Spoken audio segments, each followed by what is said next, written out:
I mean, come on, what is it? Let's talk But about that for a second. Like, what does it feel like to go, yeah, I won an Emmy. Yeah. I mean, it's profound, isn't it?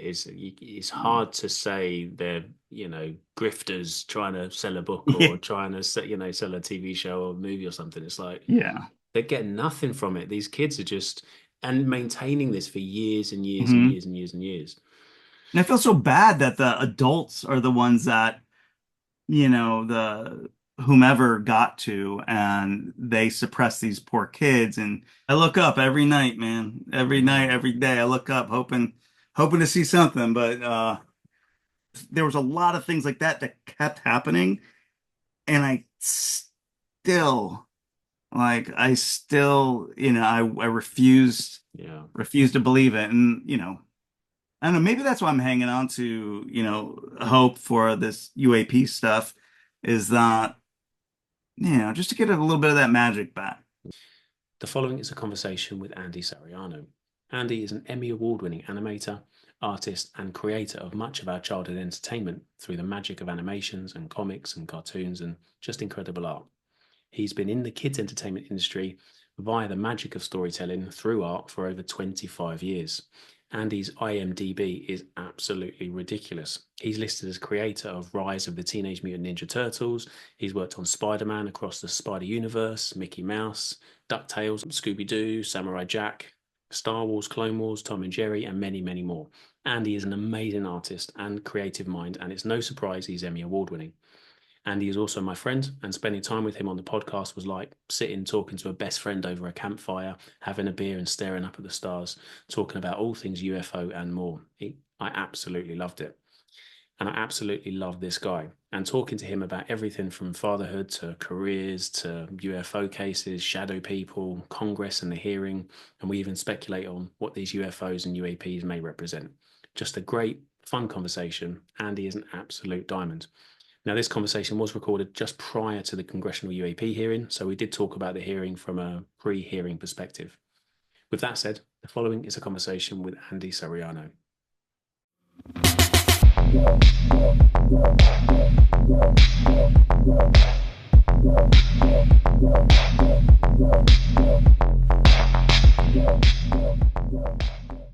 Who it's what's his name? Grush isn't coming back though, is he?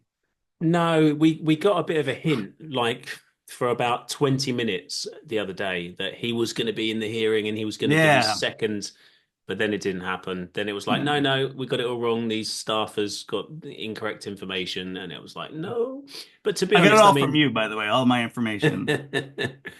Well, well, congrats, man. I mean, your account and site is just blown up, man. It's so cool.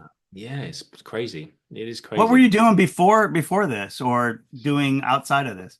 So I was like in my workshop, so I do a lot of woodwork. I enjoy woodwork. I don't anymore. Well, I still enjoy it, but I haven't got time for it much really. But we moved house, so like I had a beautiful workshop, and I had all of my tools, like a beautiful tool wall that I was so proud of. Just everything, and my woodworking machines, and and then we moved because the baby, was coming. We needed another bedroom, so we moved house, and I've got like a much smaller, almost like a play, I guess like a playhouse, like a big shed. Whereas I had like basically a garage, Yes. where you put a car. I had one of those that Yeah. I'd converted into a workshop, whereas That's now what I've this got is. like a Yeah. shed. Yeah. Yeah, well, believe it or not, this was a garage. Yeah. Yeah, I mean, I didn't convert it, but people that had the house before us, Where are you living? in Lincolnshire, in the Oh, UK. So it's like in the middle of the UK, very rural, like farms everywhere. Um, beautiful. yeah, yeah. Is that where you're from originally, or where were you from originally?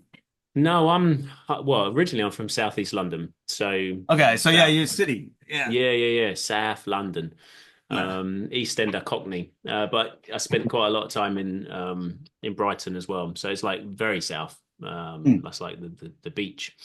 Um, from sort of teen years. But then I moved up here, sort of in my late 30s.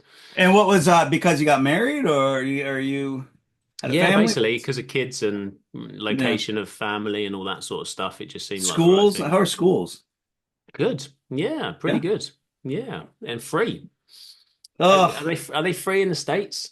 you know what? Technically, yes. And we moved specifically, what you say, like the valley, from like Hollywood to the Mm. valley, um, over the hill because schools supposedly are better. There was a decent one, but of course we ended up at like private schools, and once you're in it, you're kind of like, well, it was hard to go back, and yeah, so yeah, two kids, private schools. We're actually paying for three, which is it's really fucked up. This something that just like just whatever. But stupidly, yeah. I mean, I'm from originally from Detroit, so it's like, I went to school, just I could walk down the street and all that, Mm. and it was just a totally different. I swore I'd never raise like a family out here, but up until like a couple of years ago, I was working all the time, so Yeah. um, yeah. It's the same. I could never do that in London. Like where I was from in London, when I grew up, it was fairly safe. Now it's just, I wouldn't feel comfortable Sure. walking to the shop at night on my own. Yeah. Even with a big group of friends, it's just, I don't know. There's something about, no disrespect to London. I still go back to London. I still love parts of it. But where I was from, the area I was from, yeah, it doesn't feel as safe as somewhere like where I live now, which is just, Sure. it's totally different world. I love And it. what's that movie I loved? Oh, was it Hot Fuzz? So Yeah. I imagine that's where you Yeah, live, yeah. right? Yeah, Yeah. basically like the rural, yeah, sheep Love it, man. you can't get to places because there's a sheep in the road or a cow or a goat. Yeah, Yeah, that's exactly like that's that. amazing. Yeah, I Yeah. wish. Bad weather and Yeah. all the roads are closed off and yeah, that's an issue. But yeah, it has its pros and cons. It does smell like cow manure most of the year, because of all the farms. But yeah, what I've got to ask a question, and this just because I'm fascinated. I'm like I've people should know that I've been trying to talk to you for a long. You're hard to get, Well, I have Andy. You're nothing hard to really to get. say. I mean, like I don't have a personal experience like everybody else does.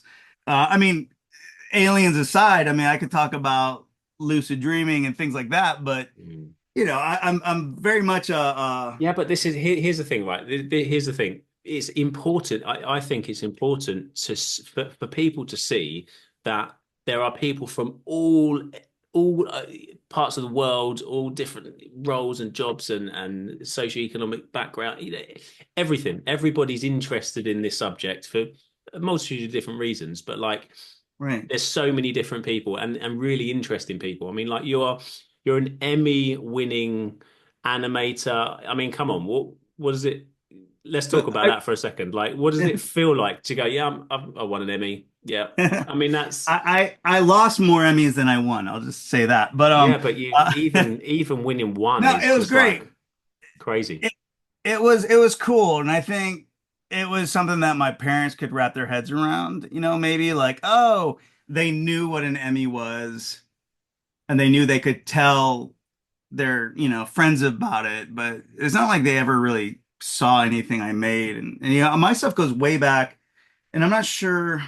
I think in the so I just created Rise of the Teenage Mutant Ninja Turtles series, which is like a whole reboot right before the Seth Rogen thing, which killed my series. But I think back in England, it's called like You Can't Say Ninja or something, right? Really? It's what are the turtles like the Teenage Mutant Ninja Turtles. oh I thought for some reason you couldn't say ninja or something, Yeah, but you can say ninja. Yeah, oh, ninjas. all right. Okay, well, anyway, so that was the last big thing I did. I mean, aside from I worked on Spider-Man into Across the Spider-Verse. So I helped out on that. I did like a month or two on that, like towards the end, and I've been patiently waiting for a couple of years to jump back on to number three, but they keep pushing it. But yeah, I mean, because I imagine you're a lot younger than I am, so I mean, I go back to like Fairly Odd Parents. I designed the first season of that, and Powerpuff Girls.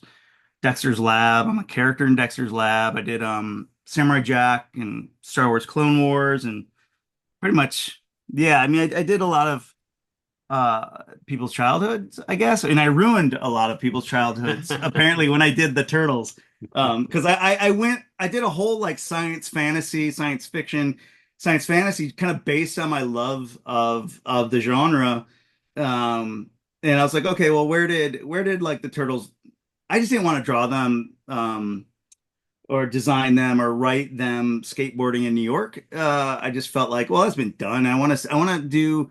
I'm a huge fan of like 70s, like 1970s science fantasy, like art covers or book covers, right? Like so stuff that my dad used to read or have laying around and but and so I just tried to tell stories pretty much based on those covers or take like designs and stuff off those covers. But yeah, I mean it's science fiction and stuff has always been a huge influence on me. Let's see, I mean I was like I'm looking over at a couple of my bookshelves, which is predominantly French graphic novels I cannot read, but I've throughout for as long as I remember I'd collect them and those like French albums and stuff and just would love the pictures. So I got like a bunch of Mobius and Valerian by Mézières or Lone Sloan by Drouillet and which is incredible. It's about like man sort of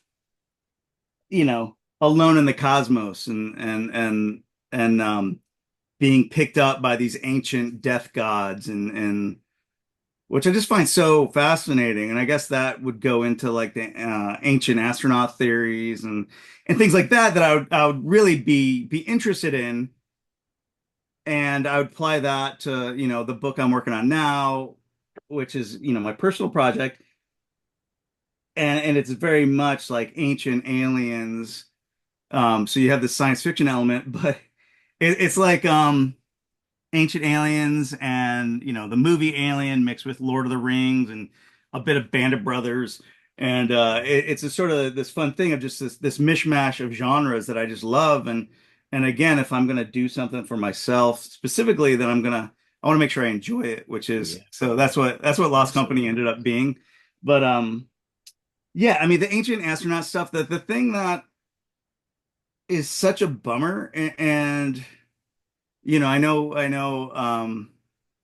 I probably can't get you to confirm nor deny, but I find a lot of people in this field to be big charlatans, and I feel like some of the whistleblowers that have come out, some of the big ones, I feel like we're gonna eventually it will or they will be exposed as charlatans, and I want to believe all of them, right? Like, Yeah. don't you like you want they're Yeah. amazing stories. Well, look, And here's the thing. This is the way I look at it. I think that there are so many different people involved in this, so many different characters, and I think there's a bit of everything. So you've probably got some absolute charlatans that don't know what they're talking about, are making something up, and are just doing it confidently. You've probably also got on top of that people that have got experiences or have got inside knowledge, but also want to make money. And then you've got other sure, people who don't want the spotlight at all, but have inside knowledge or have an experience and kind of shy away from it. But because they're shying away from it or they're trying to hide a little bit, people read too much into that and think, well, why is that? Maybe they're making it up. And it's the opposite. And then you've probably got like every other variant of that. And everybody's chucked into the whole ufology. And there's just so many people. But even other people, like I speak to, I won't name names, but I speak to a friend of mine and we talk about particular people and we have completely different perspectives on that particular person. But it's like the way I look at it is until there's evidence to show me that they are not who they say they are, they're not being honest, then I have to kind of go with that because we've got so few people really from a position of authority and power, not necessarily power, but position of authority and a public figure that's talking about this subject essentially on our side. That it's like if we just say, well, there's that one thing that they said that doesn't match up, so from now on they're out. We're like, well, everyone's going to be out really quickly if we do that. So yeah, it's like I feel like we kind of have to stick with people until there's evidence that says, nah, no, this sure. person's Well, definitely and not. that's sort of going down that rabbit hole of like I had mentioned up top that really into the ancient astronaut theory, and then you start going down the Anunnaki road and ancient Sumerian stuff, and then you obviously have expert on that, and you can just like okay, like I know actors, and I you kind of see that, and then you do like a deep dive. You're like, oh no, that's like what was it? It was like identity theft and stuff like that. You really break down this person's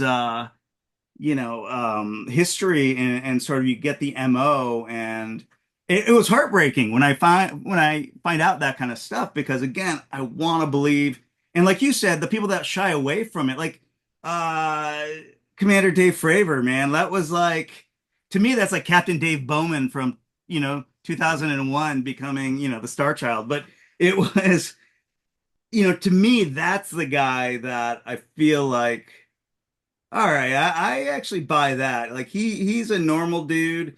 I have family in the military, and you go, okay, I can see that. And then you got the other spectrum, which, as you mentioned, that might have experience, but definitely capitalizing on it with, like I was excited to download somebody's Dr.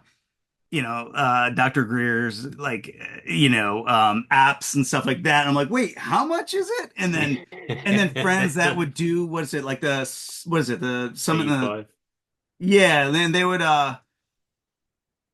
the conferences and Oh, stuff. right, and yeah. and I think you Contact in just the got desert. back, you went to one in Europe, right?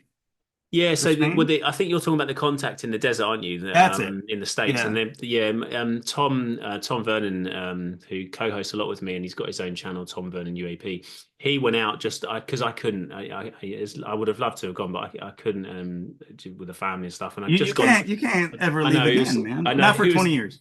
It was hard. Well, to be fair, I went to America earlier this year for what I can talk about now for a TV show, Oh, and that's just the Beyond one? yeah. Amazing. Yeah, that was cool. Yeah. Did Just you just get for into see what's his name? Tim, the senator. Timberjet. Yeah. Yeah. I'll tell you the Man, story. That wasn't planned. So I went down there. It was obviously this is I mean, I can talk about it now, but there's another episode I think out. I don't. I'm not quite sure when we'll post this one, but on Sundays. So there's four-part series, docu-series, and so part three is out tomorrow because we're recording this on Saturday, and then part four next week. So yeah, they made contact and just said, look, let's have a chat. We did a Zoom and talked, and I'm thinking this isn't real. Like I've told this story before. Like I got an email from somebody saying, I work with J.J. Abrams, and we're looking at putting together this show, and we did this first one UFO on Showtime.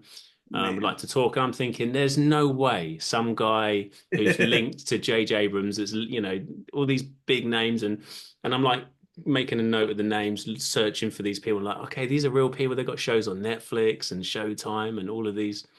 I'm just a guy in his converted garage. There's a toilet in the room sort of behind me in the corner, and Well, I'm jealous of that, man. I have to either go inside to walk outside to go into the house, or I just pee in the bushes. Like, I just blame it on the dogs. yeah, My wife will walk out and she's like, "Oh my God, it smells like, you're an yeah, alley or whatever." So, yeah. We haven't got any dogs. Yeah. yeah. Yeah. Well, yeah. So that was an interesting experience, but so I yes to everything. I try and be generally try and be a You yes came person. out because of the J.J. Abrams. Yeah, yeah. Basically, so Yeah, I would too, man. yeah, I couldn't really say no, and it was only 3 days. I just said to my wife, like, there's no way I can say no to this. Sure. These guys are great, documentary filmmakers, and people like Kevin Lincoln, and some of the names suggested that might be directing. Who's the guy that you just had on? Paul That Crowder, was your- the What's that? director. Paul Yeah, Crowder, director. Yeah, so that's it. That's it. Yeah, yeah. yeah, he did like Blue Angels on Amazon, Hmm. like I think, I don't know where it is in the States, but we could see it here on Amazon. It's so good. The Blue Yeah, Angels, like your fighter jet pilot yeah. display guys and girls. Awesome. But he's done loads of stuff. Like he's been into music, a musician, but like music documentaries back in the day. And So super cool guy. But I mean, I didn't know any of these. Like I knew the names of the producers and stuff, but then we found out like who the director was, and the director. I was in a Zoom call with this and this director. I'm looking at the name like I know that name. It's just very surreal for me, and probably never happen again. But it was awesome to be part of it. But whilst I was You know there, why it will happen again is because like I watched your when you came out and I immediately like your content on Instagram. I think that's where a lot of people, have discovered you is it was so I don't know, you had this like fresh or you have this fresh, unique take on it, and that's really accessible, I think, to people like me that might have a little bit of knowledge on a lot of different things, but it just was so accessible, and you're great on camera. You're such a good conversationalist, and it's no surprise that you grew to have the following you do now because it's great. You deserve every bit of it. You're really, really good at this. So I think oh, you'll Andy. probably get a lot more, invitations. Oh man, So that's really kind of you. I really appreciate that. Tim You know, Burchett, so you went yeah, to DC or yeah. what? Yeah. So I'm just blown away by your. That was really kind of you to say that, man. Yeah. So I was there for 3 days. Most of the filming was done pretty much on one day, really. So it's like a day's travel, a day, there, and then the last day to fly back. And I thought, well, I'm in Washington, and not far from Congress. Let's go to Congress. So I made contact with someone that I've spoken to in the past on the podcast, a guy called Matt Laszlo, who's like a congressional reporter. And I was like, Matt, how do I speak to politicians? What's the chances? He's like, just go, man. Here's where it is. Just go check it out. And he just gave me some basic, but I didn't realize you could literally just walk in. You obviously got to go through security, but you can walk in and just Mhm. knock on, congressmen, congresswomen's door and say hi. Can I? Obviously, you got to get Really? past. You got to get past like their secretary. Well, that's what yeah. But I got yeah, stopped at like the front desk. So I was there with a year ago with I was chaperoning one of my oldest school trips to Washington D.C. and I was at in the congressional building and I was like, oh my gosh, he's here. It's all I wanted to meet. I wanted to meet this guy so bad, and then I went to the desk or whatever, and they're like, you need to make they were very I don't know I don't know if I had a look about me, but they were like, you gotta book this like a year out. So I was like, wow. whoa. So I am so impressed that you I mean, I got to am as talk. well. I'm going to be honest. I thought that my chances were like slim to none, but I thought I'm going to try anyway, just because I'm here and just be really nice and hope that they'll let you in. But when I got to like the main, like the security desk, they were like, well, what are you doing here? I was like, I'm hoping to see Congressman Burchett and just to have a chat about UAPs, UFOs. And he sort of looked at me and went, almost like we get you guys a lot, so that kind of look that I got from okay. And he said, yeah, that's no problem. And he obviously searched me and stuff, and then said, look, just one thing, don't be weird. Okay, if we get a call saying that you're weird, we're going to have to come and take you. And I'm like, I'm not going to, I promise. I mean, the subject's weird anyway, but I'm not going to act weird, I promise. So that was the only caveat, really, was don't be weird. So I tried not to be too weird. But no, he was awesome. I went in there and had a chat with his head of communications, the lady called Rachel Patlow, I think she's called. Really nice lady. We were just chatting and she went through. It was so cool because there were like these guys in suits. There were other politicians. I didn't really recognize them, but you could just sort of tell they had that look about them, Sure, politicians. yeah. And they were in the little waiting area as well. And she went through to obviously speak to him. And as they're waiting, I'm thinking, well, he's going to speak to those two. And on this screen, they've got some voting, so they're going to get called in. And he was like, yeah. So she called me through and went, yeah, he'll see you now. I'm thinking, well, before these guys, I'm like, these are proper That's politicians. I just want to amazing. talk about UFOs. Went through and sat down and chatted with him for a bit. And yeah, it was amazing. Got a photo. Yeah, Oh, so very cool. amazing. Yeah, he's one of those that I would love to meet. I mean, it's interesting because, American politics being what it is, it's so divisive. And yeah, and I hope that the UAP topic is able to transcend that. And you see like both sides of the aisle come together for these hearings, which is great. And I was talking to another a friend of ours, Dave Foley, right? I think you went on or you had him on. Yeah, thanks to Um, you. uh, yeah, he's great, but I was just chatting with him about like, oh, about the election, or this was like right before the election, and we were talking about, the rumored things that are about to come out. And I was like, oh, it's a shame that, again, political leanings, whatever. I try not to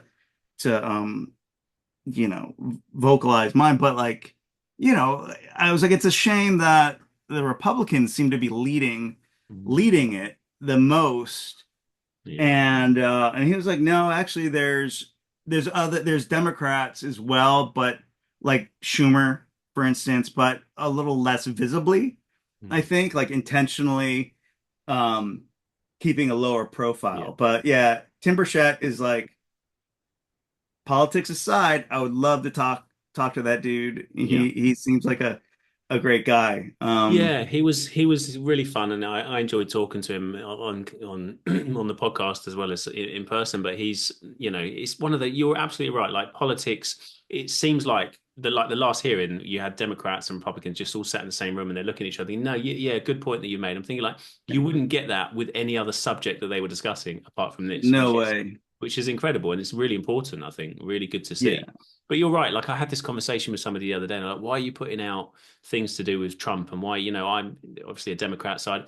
And I'm not taking a side here. It's just if somebody's talking about UAP, I'm gonna, it's kind of newsworthy, it's relevant, I'll post it so Right. people can see it. And if there's stuff from Democrats talking about things recent, I'm gonna put it out as well. I'm not sort of suppressing one side or the other, but I Yeah, you're can't not find biased, any. right? Like You're this a is good it. I reporter. can't find it. And like I'm looking, believe me, because I'm trying to prove that I'm not, Yeah. just putting one side out. But there's very few. I know that they're interested in it because, as you say, Schumer put the amendment out in the first place. People Mhm. like Jared Moskowitz, who's Yeah. he was at the last Didn't hearing. Cortez or AOC, I think she yeah, was at yeah. the last. Yeah, yeah. And there's Yeah. there's quite a few of them, but it's just more recently there wasn't really any public comments made. So I'm No. like, And well, you have I'm like, looking. was it Nancy Mace who's heading Yeah, up this one? yeah, And again, Republican, very visible or visibly Republican, and it's just the way it goes. I know a lot of people in the UAP, like stratosphere or whatever, were hoping, Trump getting in office is going to unlock um secrets, specifically like JFK and stuff like that. But I mean, who knows, right? I mean, yeah, it's I don't know. I really, really, really hope, these rumors are true. I'm sure you've been hearing them for a while too, that something big's coming. And it's interesting because I have friends that are like, I actually had lunch with like Bryce Zabel, right? And who's amazing, and hearing his stories. But there's, he's very um considerate, I guess, on sources and things like that, which is great and admirable. But I'm like, just tell me, man, just tell me what you know, because they know something, yeah, and same with like Dave, like he hangs out with Jeremy Corbell and George Knapp and Lou Elizondo and stuff, and I'm like, but you know, all I know is things are coming, but I've been waiting for things to come yeah. for a while. Yeah, this is it. Um, We, yeah, it seems like the reality is like things have happened so quickly, but it feels like it's taken ages because we just want it today. Like tell me today, and look, okay, it'll be in the hearing, and then like a year goes by after the hearing, and Grush still hasn't been in the skiff, and you're like, you know, yeah, what's next? I don't know. I mean, have you seen the witness list for this next hearing? What do you think? yeah. I mean, from you, that's uh, I think it's great. I am the Nassau guy Mm. is that's interesting. That's the new one, right? And Yeah, then yeah. we have Schellenberger. Is that the? Yeah, so we've got Schellenberger, we've got Elizondo and Tim Gallaudet. I think I pronounced his name Oh, correctly, that's right, the hopefully. Admiral. Yeah, the Admiral, Rear Admiral. And they've all been pretty Yeah, public about a lot of the stuff.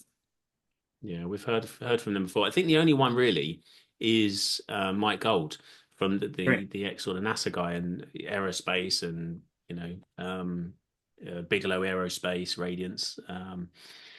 So he's going to be an interesting one. There's a few clips. I found a couple, and I think a few other people on some different channels have found some little clips from him making comments about stuff, but nothing, nothing there that gives us an indication of what he's likely to say, Right. um, which which makes it I was so interesting. disappointed by that NASA hearing or whatever. That was such a bummer. Yeah, So I don't have much hope, but again, rumors are that some pretty substantial evidence is going to come forth, and that, possible biologics or whatever, actual physical evidence, which again, I mean, not having firsthand experience that I know of, but just from a peripheral like fan of the subject matter and ultimately the genre and stuff, and you really hope there's something. If if only just to prove a lot of my friends wrong. I yeah. catch a lot of shit You and me both. for believing in this stuff. So um I take it, pretty agnostically, but I mean I don't know. I mean, you go like I said before about like the ancient astronaut stuff and you go Native Americans, you have all this history of things, and then you even go to, was it is it Diana Diana uh, Pasulka. that's it. Pasulka. Hmm. She's amazing. Like I'm so fascinated by her and her accounts of like the Vatican and things she's found out. But I'm really fascinated how that is connected to her faith, how she can remain, have any religious sort of leaning. And I guess Lou Elizondo said the same thing, right? He said it made him even more religious, I guess. But as an artist, looking at all the historical paintings and all the, I mean, everything, even the space jockey, the Anunnaki space jockey or whatever, and then you have, but all the religious paintings and the golden discs coming down, and like to me, that's really really cool. But I think the biggest evidence that this stuff is real, to me at least, is the school visitations, the aerial school, Zimbabwe, and then Melbourne, I think, had one. Was it? It Yes, was there was Westall, West Hall. yeah. Yeah, West Hall. And those accounts, to me, Westall was what, like 200 people, and the fact that you had, men in black come and threaten or blackmail and things like that. But it's the kids, and you being a father and me being a father. We know what kids are like. We know what our kids' friends are like at various ages. And you're like, oh, I believe them. I believe kids more than I believe anyone that has a book coming out Mm. or, an app that they're selling or, you know, Yeah, even going on a congressional hearing. I would take a kid's point of view yeah, over any of it. And I don't know if yeah. that's just 'cause I've worked in animation and kids entertainment for 25 years or something. But You can tell that, can't you? And as you say, as a parent, you can tell when you're watching these interviews with the kids, especially the stuff like the John Mack stuff, that the old oh footage where yeah, he was talking to kids and the way that he communicated with them. Because there's a couple of clips out there where the interviewer is quite leading, and there's a lot of criticism for that. Like, oh, they're just agreeing because yeah. kids are being agreeable or whatever. But then the way that John Mack did it was just he was asking quite open question, but you can just tell like they're not making this stuff up. Like Mm-mm. it's their truth. It comes across like it's their truth. And then years later, they're still adamant. Yeah, this definitely happened. It's not like, yeah, they, Well, some kids at traumatized school. too. I mean, they were Yeah, legitimate. You could tell they were traumatized as these kids, and it was a yeah, huge deal. And yeah, John Mack, I felt like, he just seemed like the kindest soul. I know he got a lot of crap for people thought he was leading them Mm. as well, and that's why like um was it you that posted like sort of the like pre-interviews or something with these kids, and I had never seen there's some new footage or maybe it's old footage, but I just hadn't seen sort of like the pre-interviews before John Mack came in, and to me I was like, oh my gosh, and just how consistent they were. Mm. Um, you know what also I find really interesting, and you know I tend to be I don't want to be pessimistic, and you know I try to be mindful as possible and live in the moment, but you know whatever we are what we are. But the messages that all these kids got were sort of like love and peace and take care of the planet and take care of each other, and I just think it's fascinating that not one of these kids had mentioned anything destructive other than like be careful, you're going to be destroying anything. But it's not, and this is sort of my issue with organized religion and stuff. It's like no one's going to war for love, and to me it's such a positive um message, and man, I would love to talk to one of those Yeah. former kids, now adults. Mm. Yeah. I'm I working didn't on it. realize it was so recent too. I forgot the Zimbabwe one was like 1994.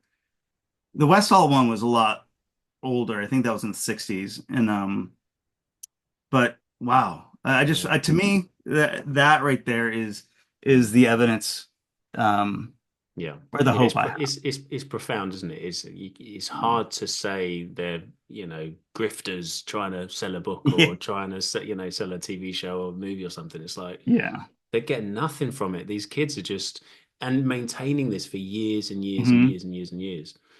And I feel so bad that the adults are the ones that, the whomever got to, and they suppress these poor kids. And, again, being a parent, how does that affect them and their view of authority Mm, and, yeah. authority figures, and just not feeling safe or taken care of. And I feel Yeah. really, really badly Yeah. that they had to go through that. And you saw, I think it was one of the teachers had come out after and being like, yeah, it was all real. And I'm sorry I didn't Mm, back them at the time. I was like, and yeah. again, as adults, I feel like we're so flawed and it's so easy. Again, like politics, right? Or politicians, we're so easy to um, be sold or manipulated in some way, or basically strong-armed into you feel like you have way more to lose, and you do, I guess. I mean, you have a mortgage, you have kids, you have a job, and things, and so understandably, like the teacher, doesn't want to get you know outed as an alcoholic or whatever. And so you know the kids not having anything to lose and just it's great. But again, I feel really, really badly, and unfortunately, us as adults are so perceptible to that sort of strong arming. Yeah, I hate it. I wish I could live a more truthful, honest life, as just saying what you think, and but Yeah. yeah, No, no, you make a really, really good point. It was sad. It was sad to watch. It was really quite profound to watch a lot of the interviews with the kids. And I think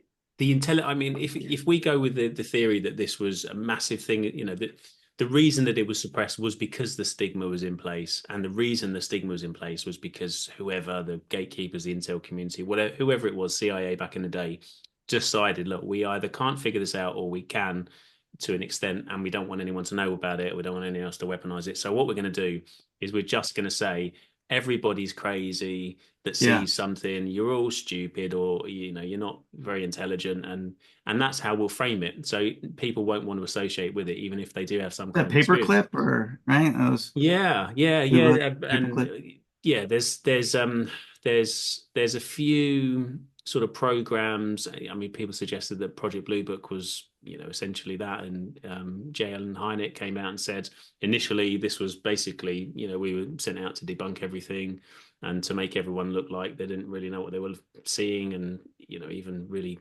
trained observers and stuff like, yeah, it was just swamp gas or whatever. But then later in life, he became quite a big proponent for investigating UFOs, and that Yeah. they're probably not something that we can fully understand. But they did such a good job of stigmatizing the subject that even now, decades and decades later, we still sort of laugh at it. And then Oh, for sure. behind the scenes, we go, but actually, I've had this experience, or I think this, or I've seen that, or Mm. my partner's seen this, or whatever it is. Everyone's got some kind of story or experience. I look up every night, man. Every night, Mm, every day, I look up hoping to see something, but not yet. yeah. Well, I was the And same. I mean, I may still be the same. I may have seen something that was more conventional that I can understand, but I was so deep into it, but yet hadn't seen anything ever up until, a few months back, and looking in my garden, and I saw across the yeah, sky. And I've talked about that before, but like I can't say for certain that it couldn't have been conventional. I sure. couldn't quite explain it.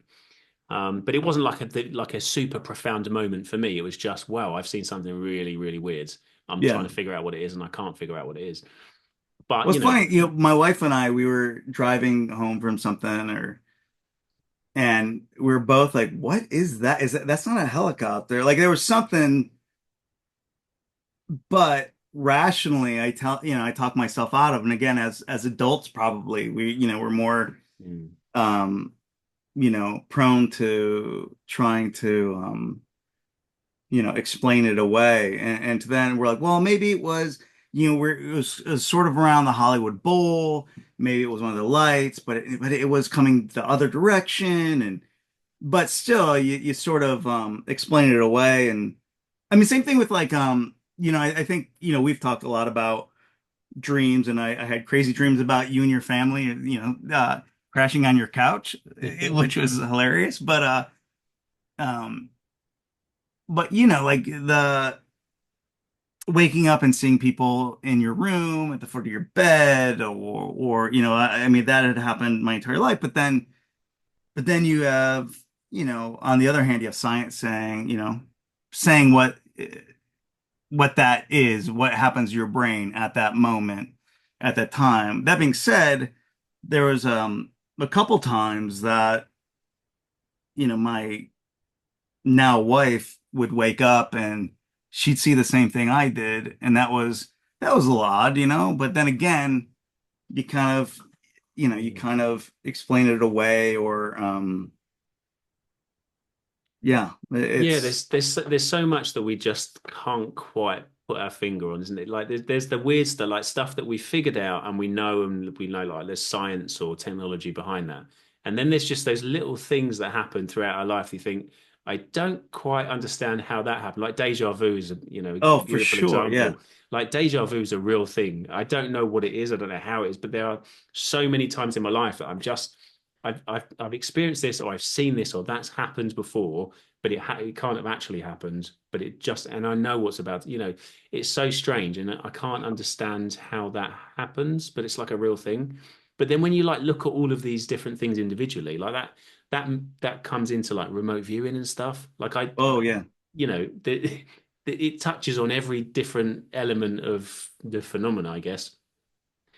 But it's only when you like start putting it together and you're looking into it and you're going down different rabbit holes and you think, okay, well that's got like a link. I'm not saying it is, but it's got a link to things like remote viewing or the consciousness side of right. ufology. There's so many different connections. Again, like lucid dreaming, and being like, well, was I really doing that? Was it which, by the way, if you ever want me to do like some investigative journalism, send me to the Monroe Institute. It's like my dream, I want my family to send me there like a summer camp. But um yeah, I find that pretty great. That's where they were teaching it, right? Remote viewing. And didn't Lou Elizondo go through that as well? Yeah, yeah, I think Um, so. Yeah, he said in his book that he was essentially pulled into it, and he was like, okay, I'll give this a try, and yeah, and he had some results, some good results. He Man. talked about in the book. So yeah, man. I mean, have you sat down, had dinner with him, or you've met him before, and No, you've I not? haven't. That's why I'm Okay. like always 1 degree, Oh, okay. is it 1 or 2 degrees away Yeah, from all these people, and it's killing me. yeah, Like I would love to have a beer with George Knapp. That's what, or Jeremy Corbell. That guy is bombastic, and he's like a madman, but I sort of love it. Um, I'm yeah, not in as good of shape as I used to. Otherwise, I'd wrestle him or something. But yeah, I could wrestle George Knapp, yeah. who'd still probably kick my ass. But there's something about it's like Kolchak, the Night Stalker. Like there's something so cool about this grizzled investigator. Um, but yeah, no, it's always been like 1 or 2 degrees, and so I guess I'm just like everyone else, was just like, just show me something, no matter Hmm. how much the That's the thing. government I comes think. out and says it's here, or Yeah, I think you imagine that, like, I imagine that if I had the opportunity to like like go to dinner with some of these guys and have a couple of drinks and bite to eat, like they would tell me a little bit more than they'd say on a podcast. Like, yes, just give me a little, so, well, look, okay, I can yes, tell you this, but don't tell anybody else. Like, I feel yes. like I'd get that from them, but I don't know, maybe, maybe Same. not. I think Maybe that's why that's it's really like good. I think Jeremy would be kind of Mm, fun drinking buddy. yeah. But Yeah, I think yeah, you'd get a little bit more, just a little, just a touch more than everybody else. Just that's all I need. Just yeah. Well, I'll so get the Dave, I shots. mean, Dave was out with him, that's when he had his experience. They were out walking Jeremy's dog, and then they turn around and there was something, and yeah, I mean, I Yeah. think it's pretty great. So, Yeah, that was pretty. I mean, of all the people to experience something or witness something with, like you're going for a walk with, Jeremy Corbell and Dave Foley yeah. just out for a walk together, and two guys both interested in this subject, and obviously Oh, Jeremy's made amazing. films about it, and then bang, there we go. Yeah. There's one right there. That's I think pretty they cool. even said, what would be Synchronicity. great is if we saw a Yeah, UFO right now, and yeah, then it that's what they showed said. up, but then I'm like, well, were you drinking? Were you doing this? Were you doing, you know what I mean? It's again that our rational brains are trying to Mm. explain it away. It's sad, it's like that magic. That's why I love kids. I love doing, you know, kids entertainment, and sort of meeting them at their level, because there's that level of magic that's always, that's there for only a small amount of time. And it's heartbreaking to see your kids grow out of that. Yeah, yeah. I This don't is think it. I've even, well, that's a story for another day, but No, you're yeah. right. You're right. And I have this thought in my head all the time, like when we talk about whether Santa's real and whether I we was talk about about to say the that. Easter Bunny. Yeah, No, yeah. it's true. Like I had this the other, like, Tooth Fairy. This came up like Yeah. last week. My 9-year-old, she's kind of losing the last of her baby teeth, and it's still, yeah, you could put it under the pillow. Tooth Fairy comes along, leaves some money. Are you sure? Like my friend says that no, Right. they're definitely real. They're It's like, those I'm damn not taking friends. this. Yeah, I'm not taking this Yeah. away from you. Yeah, his damn friends. That's what I'm saying. Like, I still haven't admitted to my own parents, or that Santa. I still believe. I Yeah, still got to believe that magic is there somewhere, and that magic is in in the hearts of these kids. yeah. And as long as we can keep it, but yeah, these damn kids. Or I got these friends that are like, well, I'm not gonna lie to my kids, or and like they just and I'd say, well, their kids aren't as well as adjusted as ours. So you gotta have some magic, right? You You got to, gotta have yeah. some magic. Even for us as adults, like it's such a horrible experience growing up and having all the responsibilities that go along with. Like, I remember being a kid just thinking, like, I want to. I mean, this is the reality of it. I remember being a kid thinking, I want to buy myself some kind of car, and I want Yeah. to, like, it would be so cool to be able to drive and have the freedom. And I'm going to drive and go across Europe and just go. I'll be gone for a month. I'll save up a bit, and then I'll go and travel the world, and all of these things that I wanted to do. And like now I've got a car, and I'm like, well, I couldn't possibly do it. I've got all of these responsibilities. Yes. the magic is just all of these things that I wanted to do. Like I wanted to have a DeLorean when I was a kid, the Back to the Future Yeah. car. I've got one just behind me up there on the shelf.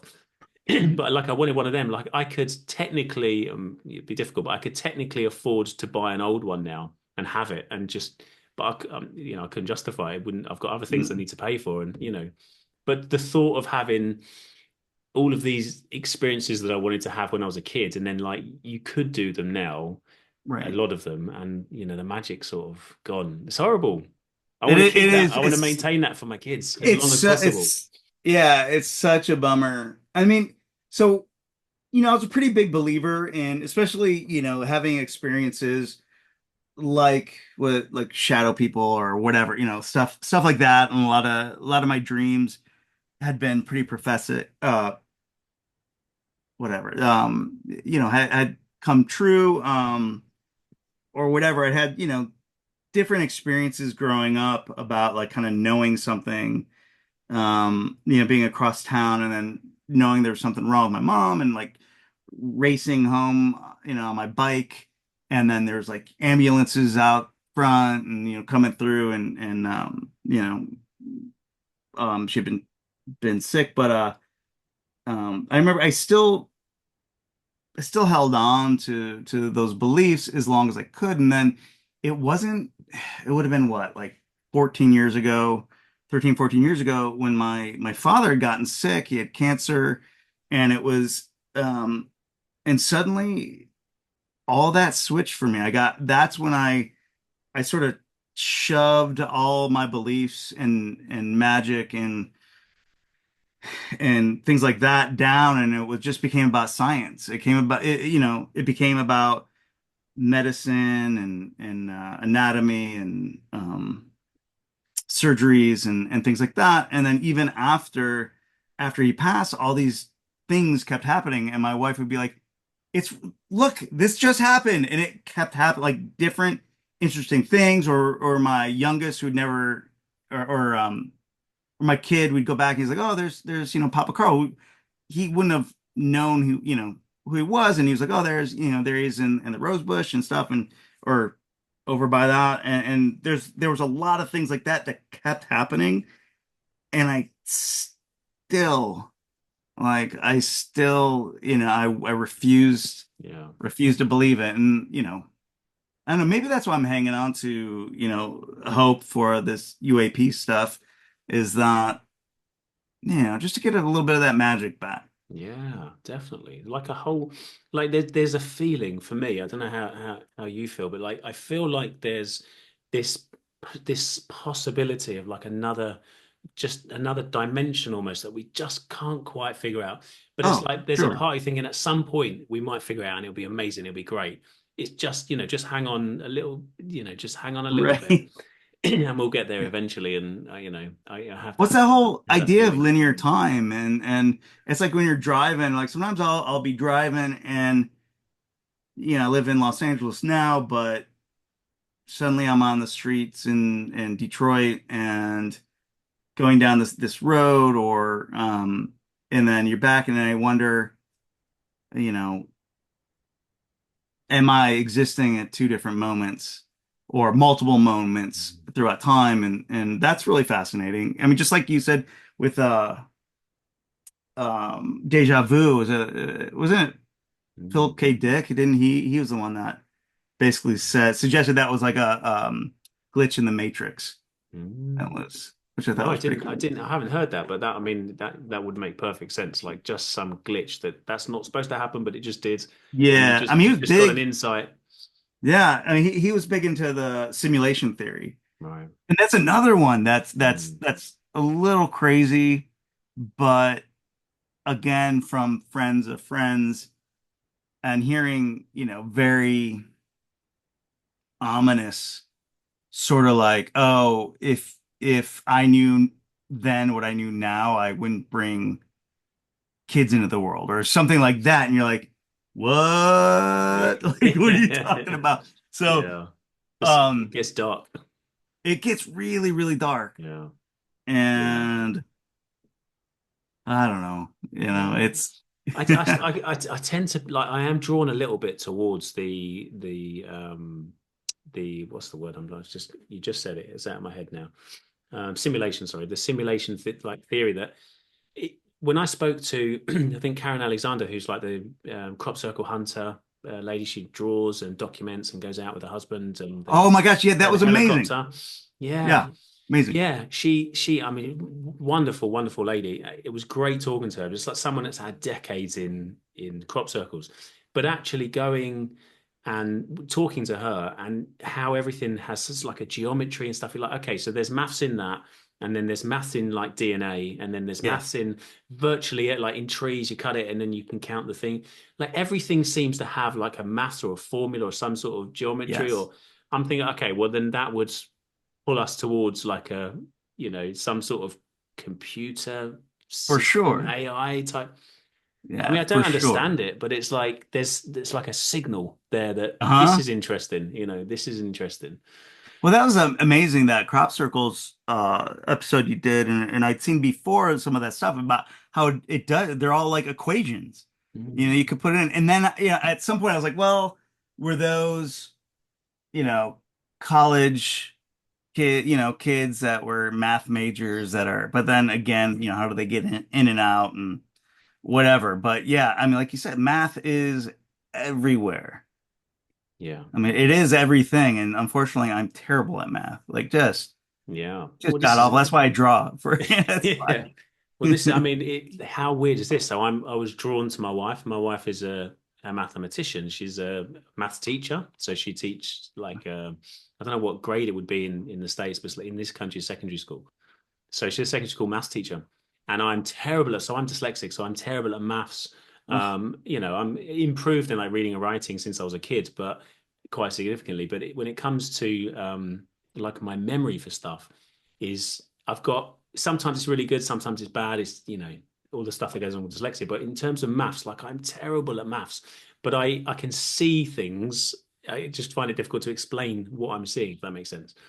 But I'm definitely seeing a lot of maths and this simulation argument or theory rather in a lot of the ufology Oh, for sure. that's out there, and it draws you towards it, which I find really really interesting, and all the synchronicities of like you, for example, like you're an artist, you're an animator, you have the ability to introduce some of your interest in terms of like the phenomenon of the subject, lucid dreaming, as you said, like from your childhood, all of this stuff sort of incorporates itself into your art, Oh, for and sure. Yeah.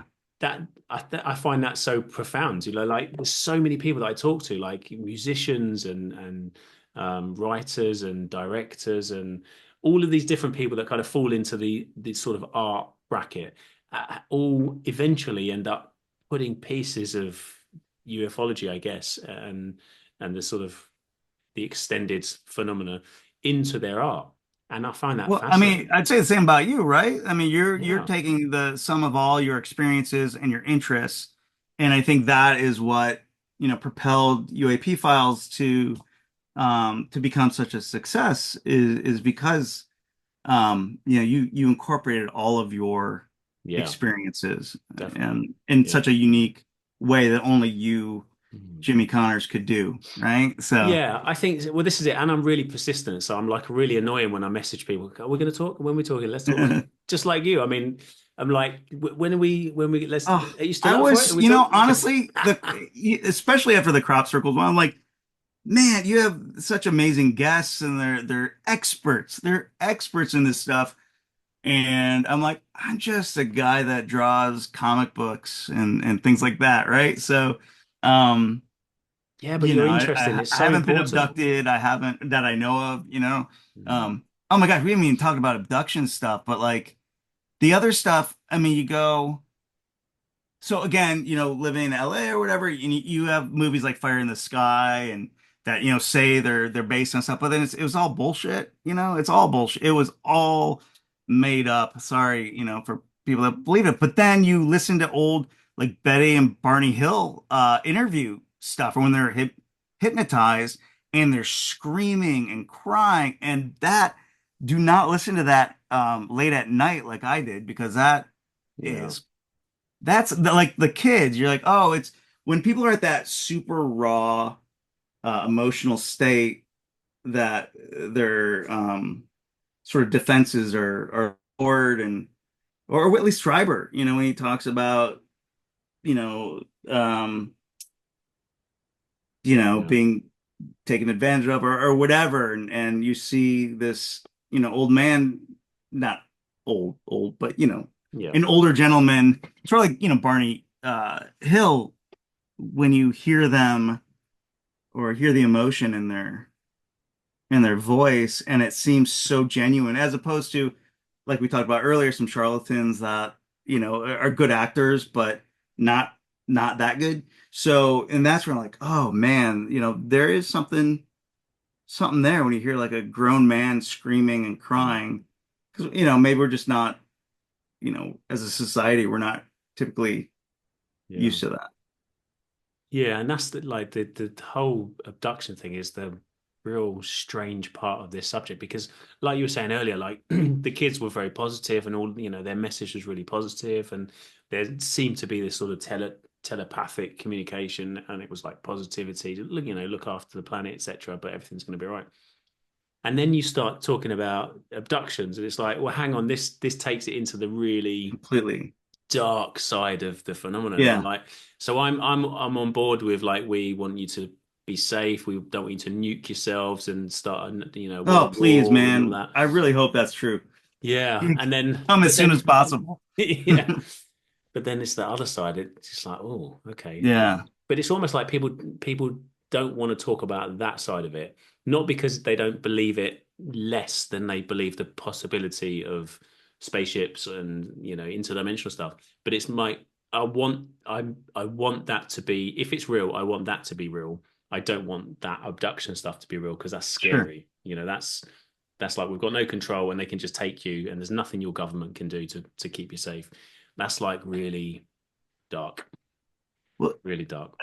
it is, and one of the arguments that of a few friends that I have like a weekly Dungeons and Dragons game with or whatever, but like you think they'd be more open-minded, but one of the arguments is specifically abductions, like abductions. You don't really hear about abductions anymore, as the advent of iPhones and camera phones, and as technology has gotten better, it feels like, or it seems like, abduction reports have gotten less. Mm. And so I wonder, what is your thoughts? Because I know that is an argument. People are like, well, we have all this technology. Where is the proof? We have such good, our phones take better pictures than whatever, from 60 years ago where there's photos. But I mean, how do you explain any of that? I don't know. It's a really difficult one to get your head around. I guess the argument is that it's something that you've got no control over, so therefore you wouldn't have the ability to get your phone because it's almost like in your sleep. It's like a Oh, lucid yeah. dreaming almost. Like you sleep. Not always, but in a lot of cases, you're paralyzed or whatever, and you're taken. There's different accounts and different explanations of people's experiences, but essentially you're not in control of what's happening really. Yeah. One thing I do find quite interesting, and that is that from quite a few of the abductee stories that I've heard, whilst the experience at the time was like horrific, horrible, long term, it's not necessarily had a good or a positive effect on them. In some cases, it it works out to have a positive, almost a positive end to it. Not in every case, but it's like there seems to be a percentage of them that like actually yeah I wouldn't change it, I wouldn't change it, anything that happened to me. There've been a few of those people, and I've spoken to a few and who have had that kind of experience. Not many that are prepared to talk on camera. Okay. um Not many. I mean, I spoke to a scientist not that long ago who did like, he's done two books. One was like his experience and the other was like the scientific analysis of those experiences of abduction. So yeah, that was interesting. Speaking to, I think he was like the first scientist to be Really? open about his abduction. Yeah. Oh, you haven't posted that, or have you Yeah, it posted was that? quite a while ago. Yeah, it's Bruce Rapper. Hopefully, I pronounced this right. Bruce Rapparano. Ooh, yeah, I want to go Yeah, back and yeah. check He that was out. from like a real young age. He was having had a few experiences from like real young childhood. But he'd gone into not so much in our podcast, but in his books, he'd gone into great detail. So it was interesting, like from a scientist talking about the Mm, experience. I spoke to a theoretical physicist, Jack Sarfati, who talks about consciousness, and he was at Project Stargate back in the day, with the CIA and stuff. wow. They were working on some crazy, crazy stuff. But there's James Lukatsky, who was on the ORSAT program. He'd Mm, said that they'd had a craft, and the only way to get into it was certain people could, consciousness essentially, people could.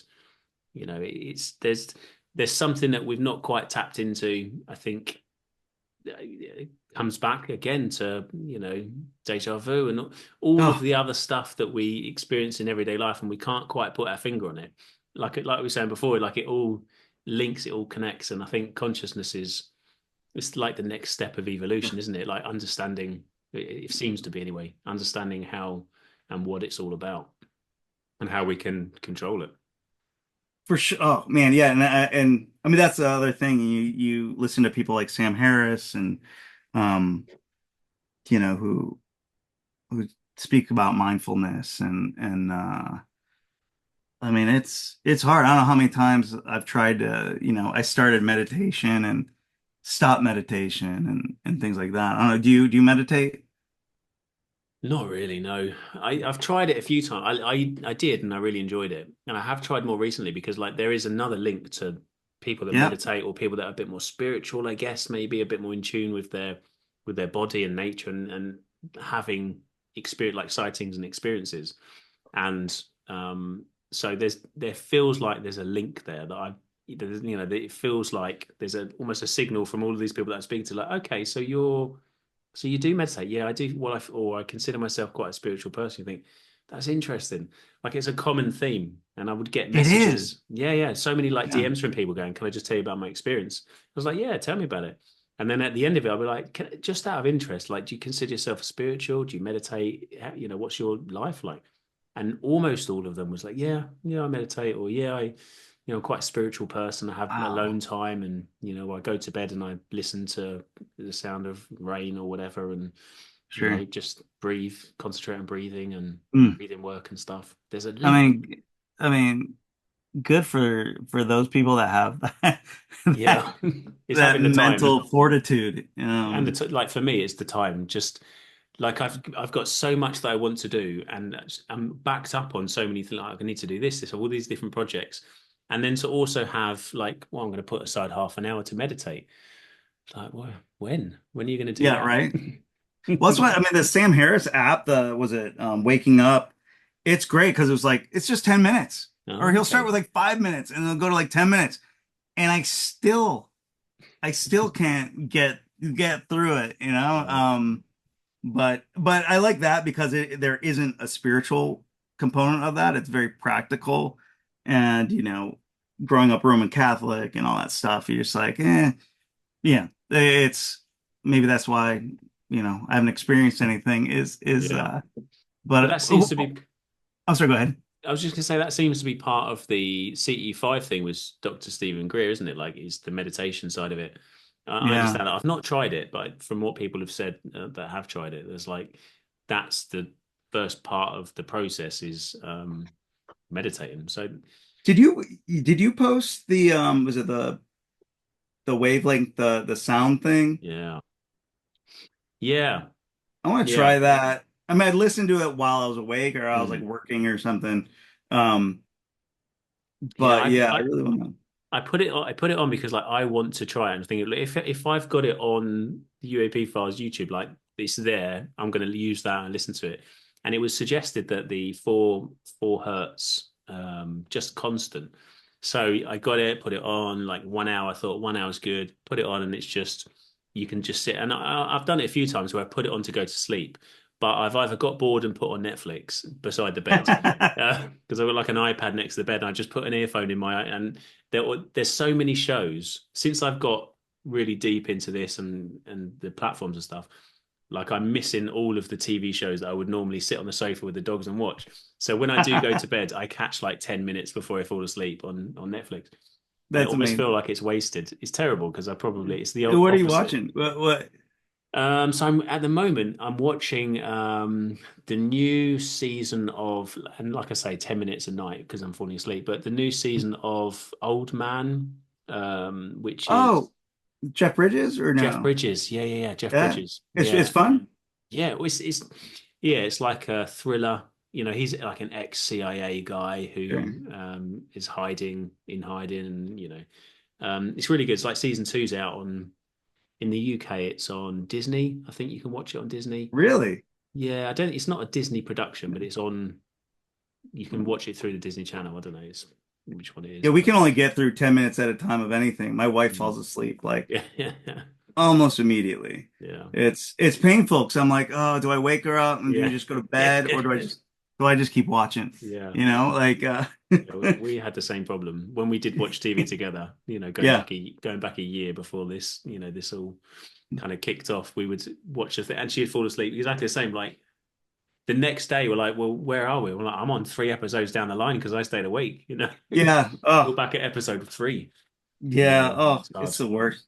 I mean, as far as problems of in marriage goes, it's not that bad. But what do you think about the oh, why am I blanking on the name?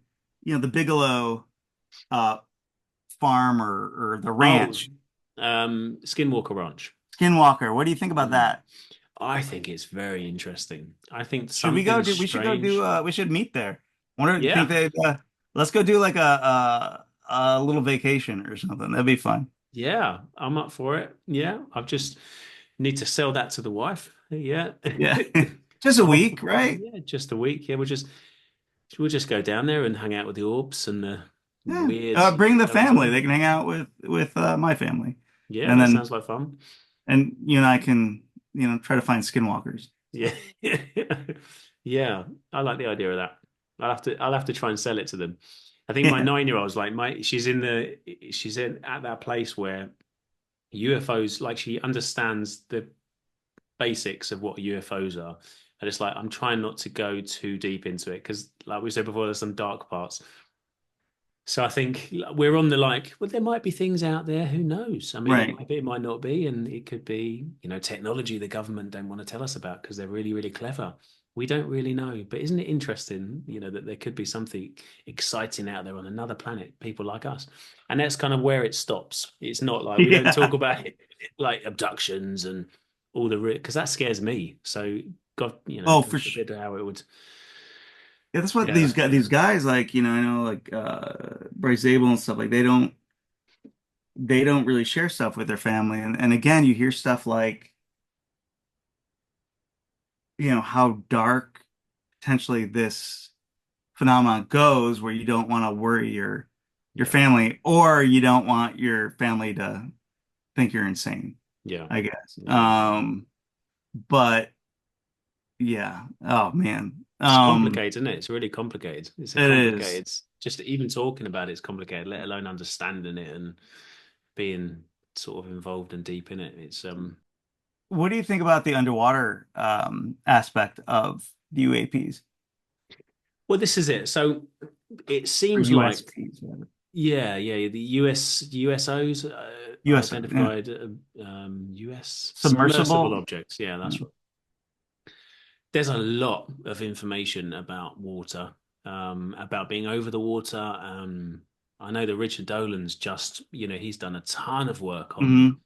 on it, and he's probably one of the authorities on it, and he's adamant, like they're over every body of water, they're over every river, every ocean.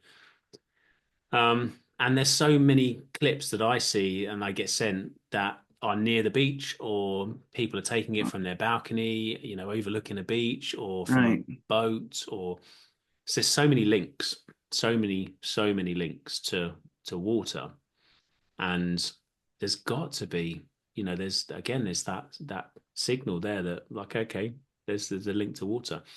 I Well, mean, kind of like our they're brain, right? It's yeah, you know, we've only discovered or mapped out just the tiniest part of the oceans, and sort of like our brain too. Like, you know, the yeah, fact that we 100%. use, you know, Yeah, yeah, absolutely. little views. Yeah, there's we know less about the ocean than the universe. I don't know if that's accurate, but you hear that saying like we just Sure. don't seem to explore the oceans that's right here. And I completely believe that if you wanted to hide some kind of a secretive civilization, you could easily do it in the deep sea. I don't see why not. It's not implausible to me that you couldn't somehow do that, especially if you were advanced civilization Oh, in some totally. respects. Easy, huge, huge, deep, miles and miles deep, and we've got no idea what's down there. Oof. I I mean, it's sort of like think about the unexplored, the what is it, the lost civilization theory and the Antarctica and things like that, which I haven't really explored. You know, I haven't. I find the Antarctica stuff cool, or like, you know, there's that guy that was talking about the lasers and the, you know, the dude that worked at, you know, one of those Yeah, places. But I don't know, what's your thoughts on the lost civilization stuff?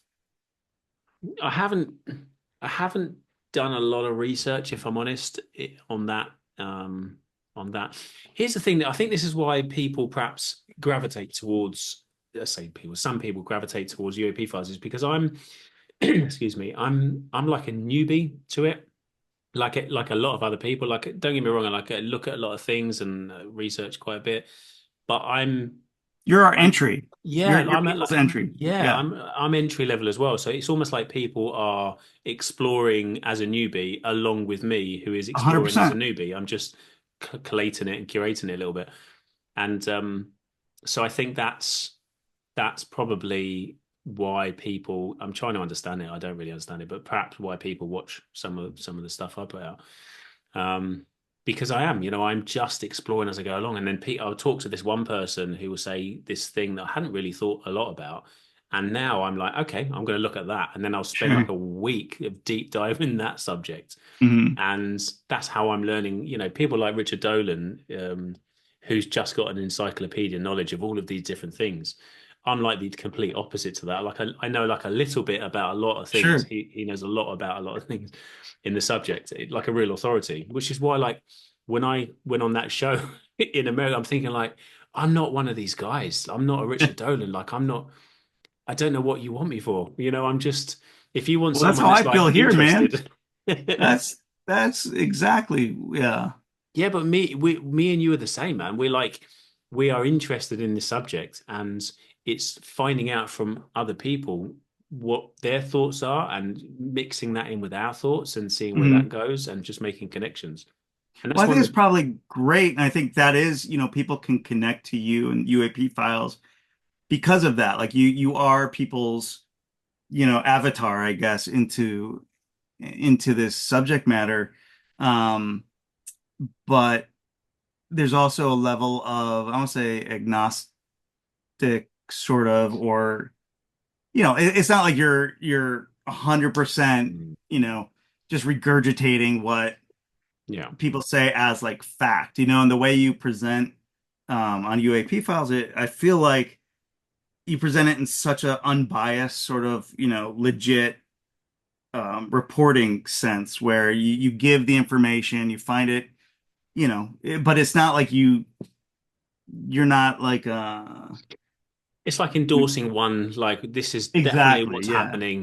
They are definitely coming from Zeta Reticuli, and that this is 100%. If you say anything else, I'm gonna, because I just don't know. And I think you touched on a good point there that it's it's it feels important to it's just being honest, isn't it? Like I haven't got a clue. In reality, I've got no clue. I'm just like everybody else.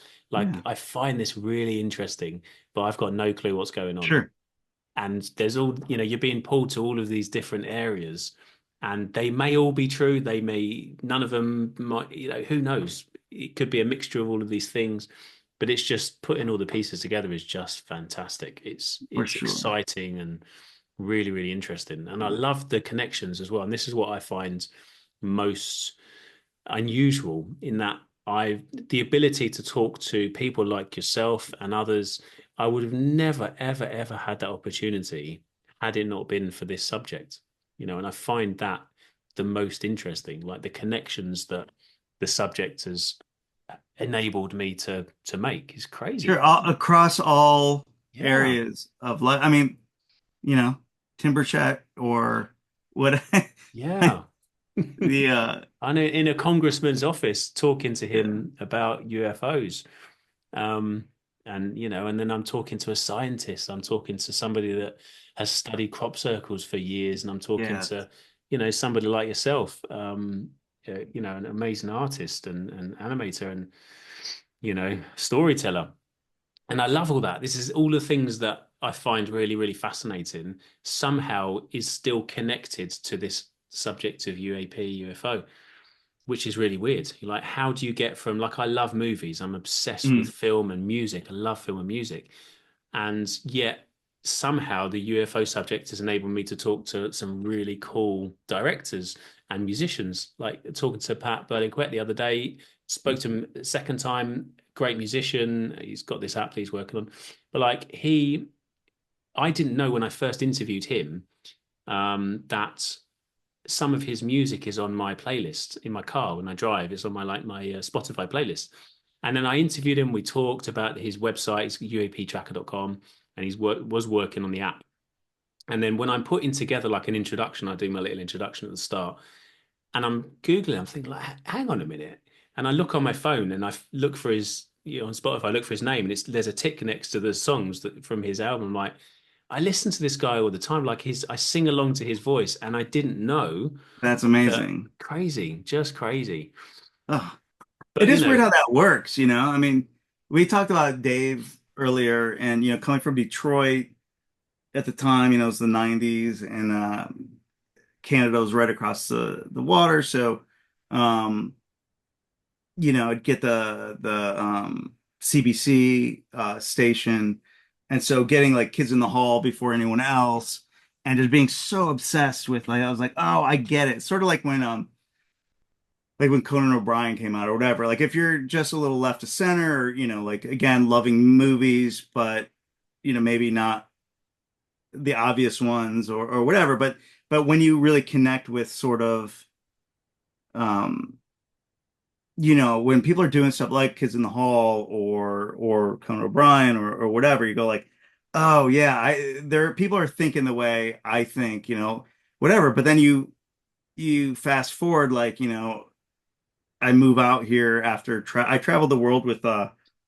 like a um magic comedy show for like 7 years as a like one of my things was a 2 foot tall Elvis, walking on my hands and stuff. It was crazy, but it got me out of Detroit, and right, it was sort of like right after I graduated high school, and then just got to go all around the world and meet and crazy fun people or really cool I don't know, just go to really cool places. But um, when I ended up in Los Angeles, and you go, oh my gosh, like one of the first people I met was Dave, and it just like blew my mind. And but then I was like, oh yeah, but we do have a lot in common. We do have, when you see things, I don't know, it's great when you're able to see things or meet people where they're yeah, where there's that mutual connection, I guess, is yeah, like what you're saying. yeah, And I find it, the coincidence of it all, or the yeah, the I don't know. synchronicities. Yeah, I just think it's amazing. And I mean the fact that I get to talk to you and I'm like, oh my gosh, I want to go hang out. That's why I'm like, let's go to Skinwalker, man. Let's go to the Monroe Institute. How great would that be? It's Yeah, And I think again, you have that quality of a really likable quality that I feel like people can connect with and like kind of feel like, oh yeah, you know, we're friends. Like you represent like you're everybody's friend, and I think that's great. And you don't come off as authoritarian and or pompous or pretentious. It's very sincere and I don't know. I love it, man. I think you're doing such a great job. Such a great Thanks, job. man. You're very kind. You're too kind. I don't know how to take compliments normally. I'll be honest. It's weird for me. It really is. But no, I really appreciate that, man. Thank you. And same for you, man. I've been talking to you for quite a while now, behind the scenes. And, I'm so glad that we've had the opportunity to talk. And, a great guy. And like you say, the ability, like the way that we've just connected. How strange is that though? Like how strange Oh, is it that we, crazy. this account and we start talking and, like you introduced me to Dave and then we're talking more and what do you think about this? And then we end up talking, we get on so well. How we, and that's, It's great. that's UAP, UFO that's made that Yeah. happen. It's very strange, very strange, very strange. Look, Andy, I'm conscious of the time now, man. I really, really appreciate you talking to me, and I really, really hope we get to talk again in the not too distant future. Would So, love it, yeah, man. Jimmy. Yeah, I feel like we are kindred spirits, Yeah, me and too. Me too, yeah. man. So let's go ask our wives if we Skinwalker, can yeah. I'll take do. a trip. I'll go and wake her up now. And like, so Skinwalker Ranch. I think I've mentioned it to you before. Do you know that Yeah. place? Like, shall we go How do next we get holiday? in there, man? How can we? I've got Brandon Fugel's email. Like the last time that he rejected me for an interview, I still got it. So I'll be like, remember when you rejected me for an interview? He's a nice guy to be fair, but he's very busy. But yeah, can we come? And That would be incredible. Andy's an award-winning Emmy award-winning guy. I mean, he's big. He's a big deal. Let us in. So that might work. I'll just name drop Andy. Yeah, right. Yeah, I'll draw some cartoons for his kids or something. Yeah, yeah, yeah. That's a great Well, idea. Jimmy, thank you. I really appreciate it. I mean, let's keep talking. We'll talk offline, 100%, man. online, whatever, 100%. man. I'm 100%, man. here. I'll keep things I find out. I'll keep, you know, pushing to you, and I'll keep watching you to get the latest Awesome. updates. Awesome. Nice one. Take care, Andy. I'll speak to you again soon, man. Been a pleasure. Yeah, thanks so much, Jimmy.